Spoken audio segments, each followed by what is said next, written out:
Super! Yo, what's up guys? It's Rosebeth and welcome to my channel. I hope you're fine, I hope you're good, and I hope this video finds you well. It's such a hot day. There are those few days that are really hot in Germany that you feel it's summer. For once, they are not many, but when they happen, it's really nice and hot. Sometimes a little too much, but yeah, it's nice. Yo, so on this hot day, welcome to my channel. Thank you so much for tuning in. My new subscribers, please welcome this family. Feel at home, grab yourself a cup of tea, a cup of coffee, but for this hot day, you just need some good, nice, cold cola or some good, nice water. Yes, and now that you've made yourself comfortable, let's get to the topic of today. Let's talk about the migration crisis. And this is a topic that I've chosen because I hope most of you, I think all of you, have heard about the discussions and disagreements that were going around in the German government, where our Chancellor Merkel and Seehofer were disagreeing on the migration, on the topic of migration. And it's been a huge topic in this country since I think 2015, since the huge gigantic influx of refugees in 2015, and this topic has been interesting and almost really involving everyone in this country, because I mean, Germans, I think, are feeling a little overwhelmed. They feel a little bit overcrowded. They are feeling a little bit too foreign and less German in this country called Germany. And that's why I thought, why not?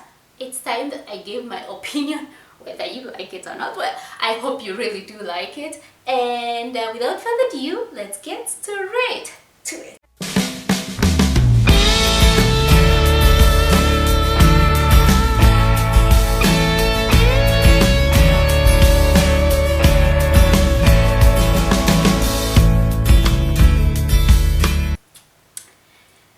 So yeah, the migration crisis. Such a huge and heavy topic. Where do I start? Because it's a topic that has involved everyone. Everyone has almost been involved, because it's always the first news that is always in the news on TV or radio, on the newspapers, on the internet.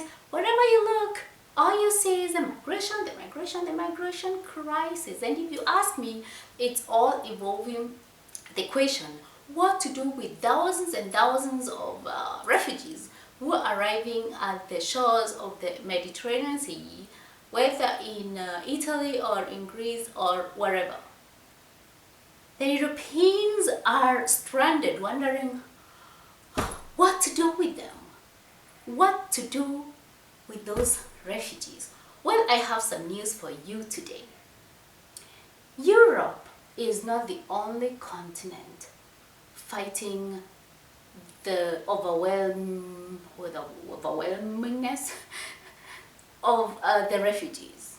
Africa, Asia, Australia, America, everyone, I think, is feeling the pressure. Well, but the Western countries are the ones who are feeling a little bit, I would say, of not just overwhelmed, but they are feeling. Well, I have some news for you today.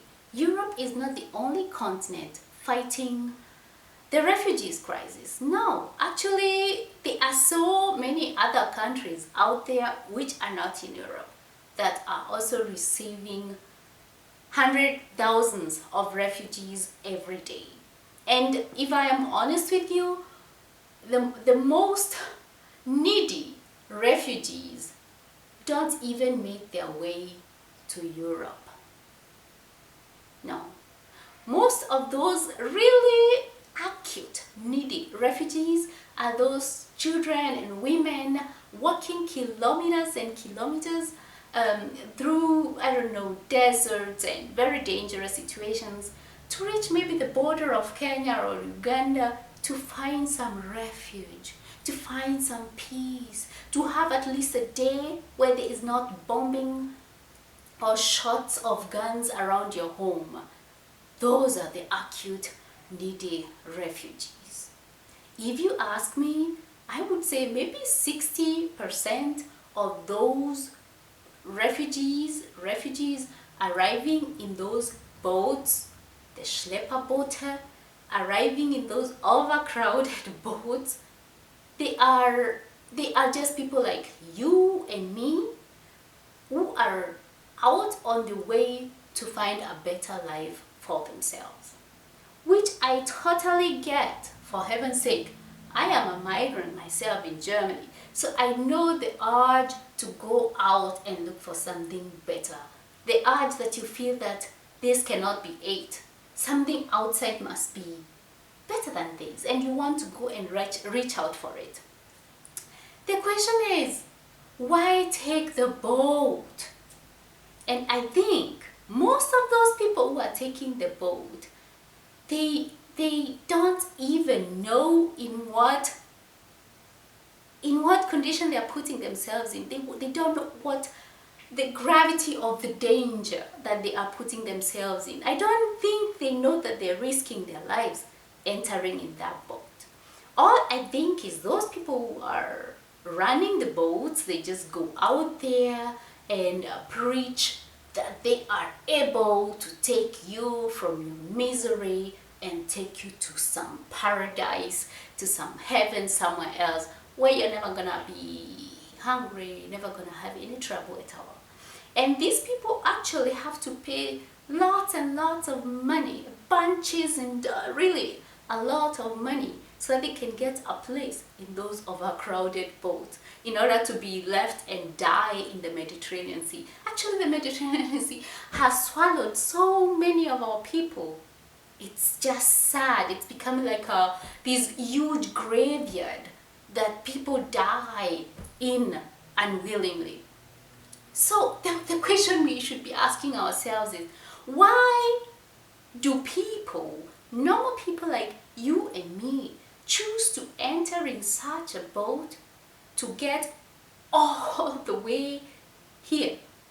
I have the answer to that question. And the thing is, I have gone through it. Getting a visa to go abroad, especially to the Western countries, is sometimes almost impossible. Those people have tried in every other way they could to get a visa, to either come work or to either come study or to come and do something with their lives, because these are young people that feel they could do more, but they never get the chance. The conditions and requirements at the embassies are just too, sorry I spit on you people, they are just too huge. So these people feel they just have no other way of getting anywhere, of doing something better out of their lives than just to enter that boat through the Mediterranean Sea all the way to Europe, in the hope of maybe reaching there and starting a life with purpose. And the other thing is, while they are doing that, they are feeding those people who run the boats, because they earn millions. They earn millions collecting all that money from all those people, making the boats totally overcrowded. And yeah, sometimes they even end up killing some. Imagine, they end up killing some, maybe those who cannot meet and pay their bills, and they end up raping women in those boats. It's just pathetic. It's just horrible. So what do I conclude?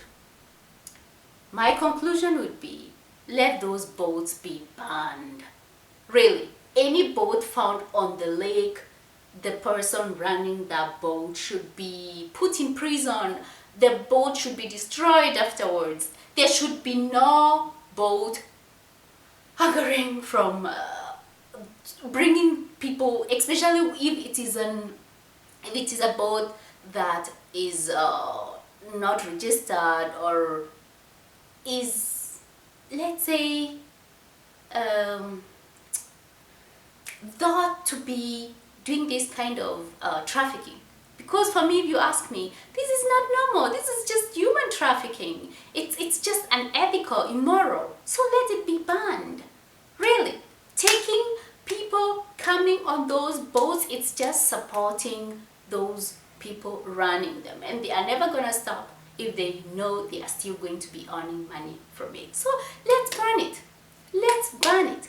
Secondly, let's make the conditions and requirements for those young, able, even sometimes elite youth from Africa or from any other third world country a little lighter.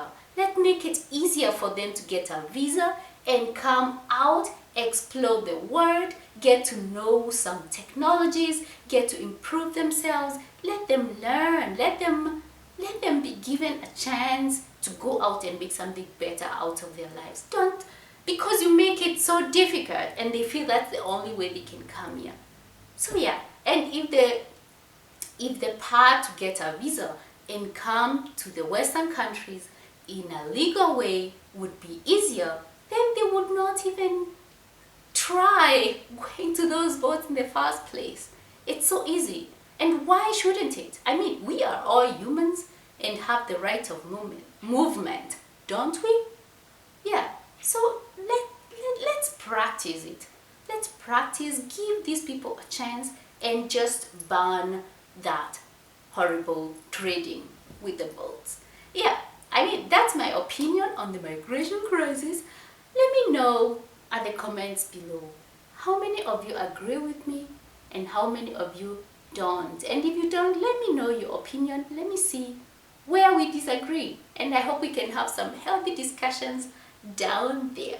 Thank you so much for watching.